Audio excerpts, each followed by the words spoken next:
Hi everyone, and welcome back to my channel. Today I'm going to be talking about codependency and narcissists, right? So before I get into the video, I have been doing therapy with onlinetherapy.com, and they are amazing. They're therapists, they know about narcissistic abuse, and they can help a lot. If you're interested, I will leave the link down below. But the reason why I'm talking about onlinetherapy.com is because before we start to heal, we really need to understand what our issues is, or what the root of the problem is, should I say. And a lot of the times, once we go to a therapist and we find out what the root of the issue is, we can literally change our life. So when I talk about booking a phone consultation with me, I do tell my clients to go to therapists first. And now I do have a list of therapists. If you're interested, you can email me a list of therapists that can help you, that know about narcissistic abuse. Okay. So where I'm going with this is, once you get the therapy and understand what the issue is, let's just say you have rejection issues from your partner, or sorry, from your father or your mother, then you're actually able to understand why you move the way you move, why you attract narcissists, and why you've got in this position in the first place. So once you've had your therapy session or sessions, then you can book a phone consultation with me, and we can move forward on the healing process. Now that's out the way, thank you for listening to all of that. Let's talk about codependency and narcissists. And the reason why I'm talking about this, because this was discussed with my therapist on onlinetherapy.com, right? So the therapist was basically just diving deep into, maybe I was a codependent as a child, and because of that I've grown as an adult having the same codependency issues. So when I've attracted a narcissist, I'm now a codependent and he's a narcissist. This is why the relationship works so well. And when I mean well, I mean it lasts for long, and we're both benefiting from the relationship. And when I say benefiting, I mean, I'm the caregiver, I'm providing for the narcissist, essentially in a way that they're getting their needs met and I'm helping, which makes me feel good. So this is why I'm talking about codependency, because this is something that was touched upon in my therapy session. Now, I didn't understand this, but I wanted to help people. And even now, I still have that same thing where I want to help people so much. That's why I started the channel. And I want people to see their potential, right? But what that does is it actually stunts my own growth and my own potential. So because I'm focusing on the narcissist, let's just say in this situation, I'm focusing on the narcissist and them progressing with their mental health, them progressing emotionally, them progressing in their career and financially, that I'm now neglecting myself. So when the narcissist doesn't do what I've told them to do, when the narcissist does not do what I said, I start to feel resentful towards them, okay? And that's why I start to get angry. Well, in the past, not anymore, I don't really care. In the past, I would get angry because you say that, I'm providing for the narcissist, for example. I'm financially providing. And then, they're a victim. Oh my God, I have no money, I don't have a job. So I'm out here looking for a job for the narcissist. I actually get a job for the narcissist. Now, when they don't keep that job, or when they don't even go for the interview, I'm angry because I've actually helped you in your life. I've actually helped you resolve that issue. So when you don't, or when the narcissist does not resolve their issue, then I start to feel angry. And then after I feel angry, I start to feel sad. I start to feel like the victim, because I feel like, because he's not getting that job, because he's not going to that interview, that now I'm the victim in all the situation. That's how I feel. And that's how the therapist kind of made an example of it. So it's caregiver, being resentful, and then you're the victim. And then it's a vicious cycle where it should be a thing where, okay, let's just say you are a caregiver and you give them a solution. If they don't want to do it, we should stop at that point.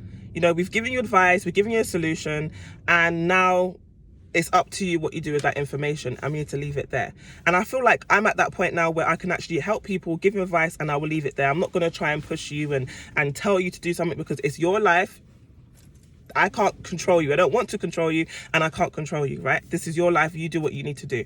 So, but with us as codependents, we put our life, we put our life on the line, as in everything's around them. So our finances are not in order. Our household's not in order.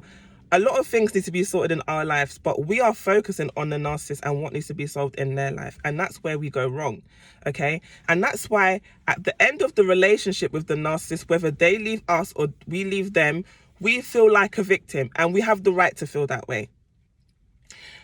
And also, if the narcissist left you, you feel even more like a bigger victim, because you're thinking, I've literally helped you in your life. A lot of the time, we actually help them come up in life, and that could be financially, emotionally. We could probably buy them a new wardrobe, get them a car, sort them out. So when the narcissist leaves us, our car's breaking down. We don't have a car. We need to get a new car, but this is the thing. We had the energy, the money, the resources to sort ourselves out, but we were focusing on the narcissist, right? Because we wanted to be the power couple, or if you're a man, you want to be the provider, you wanted to help, right? So because of that, we feel like a victim. And this is why it's so important to talk to your therapist to see if you are a codependent, right?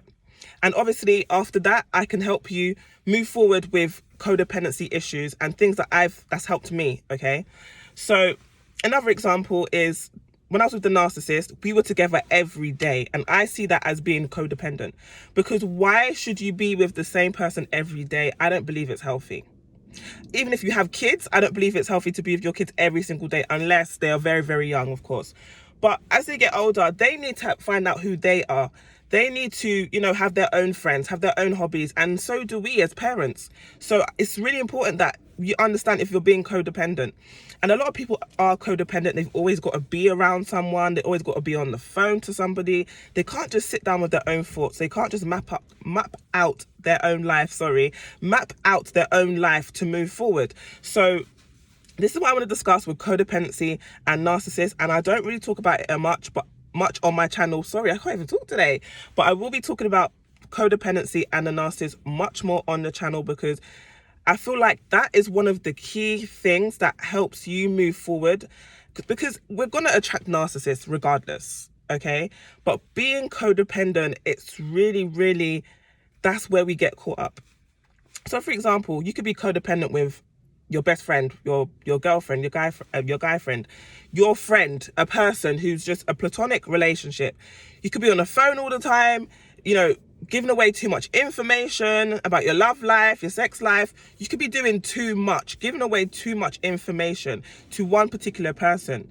But then when they turn around and betray us, we're shocked, but we've given them too much leverage to even do that. So even in friendships, relationships, we have to be careful. So I know a lot of people saying, I'm not going to date, the dating world's a mess. Yes, but we still need to be careful in friendships, in relationships with family members. We have to be careful about what information we are allowing to give them to use against us. Not everyone's going to use the information against us, but we need to be careful. We need to have some sort of privacy, especially if you find out someone's a narcissist. Okay, fine, they don't know where I live. They don't know about the issues I have with, as a child, or with my relationship, or whatever. That's fine. That's why I'm trying to get to the root of it. So for example, when I was dating a narcissist after the toxic narcissist, he was even worse than the first narcissist that I was with. But I held back so much. I didn't tell him nothing. He tried to get into my mind, and I wouldn't allow it. And he started getting angry, saying that, I'm withholding information. And, basically he was saying things that, basically saying that I'm kind of like the toxic one, or I'm hiding something. But it's not that I'm hiding something, I'm guarding my heart. So I didn't mean for this video to be this long, but thank you for watching. Please like, comment and subscribe if you do like the video. And if you're interested, I will leave the link below about onlinetherapy.com. If you have your own therapist, perfect, please keep seeing them. But online therapy, they are affordable and they are so good, and also it's online, so why not? So if you like this video, like, comment and subscribe, and I will see you for my next video. Peace.